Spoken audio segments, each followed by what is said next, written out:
My name is John Morrow, and I am employed by the Lackawanna Heritage Valley along the Lackawanna River Heritage Trail. We have approximately 40 miles of trail system to maintain, and we do not have the resources and means to do that on our own.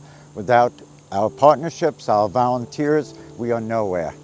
That's where I come in. Most of our trail system is through environmentally compromised land, basically brownfields.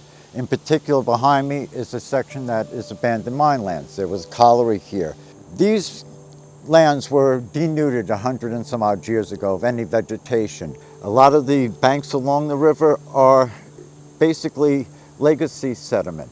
We do not have the soils, mostly spoils here from culm and ash dumps. Once you've got these poor soil conditions, not many species will come in. You'll see that we have a lot of gray birch trees. They're often a pioneering species. The oriental bittersweet vines, which create a lot of problems with trees for us. Of course, the ailanthus trees, you'll find them along rail corridors and other disturbed lands, much as the knotweed, where these poor soil conditions, they thrive, other species cannot survive. So we need to address the existing vegetation to try to put in more beneficial indigenous species. All this work, it requires a lot of intensive labor hours, and that's where the partners and volunteers come in. Some of our biggest partners in these efforts, of course, Tom McLean and Paul Bechtel of McLean Associates, my colleague Owen Worsbit at the Lackawanna Heritage Valley, a buddy of mine, Dan Pregnar, many learning institutions, community groups, etc., church groups. Partnerships are key. And sometimes those partnerships can lead to others. We have a great working relationship with NeighborWorks of Northeast Pennsylvania.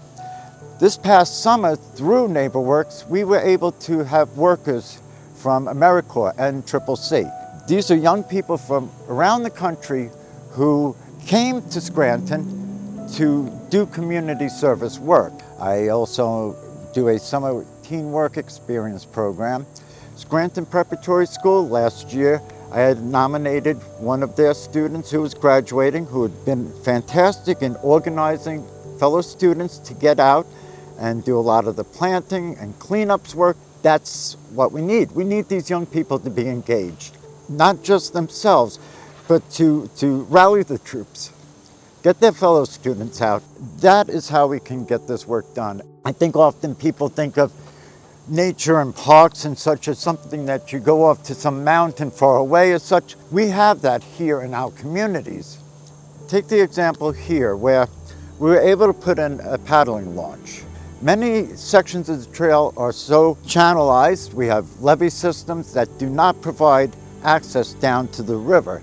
So this is such a great amenity. Yes, it's for paddlers, but don't tell the dogs that, because the dogs love to get down into the water. Kids get down there, the dogs get in the water, and it gives you a greater connection to the river.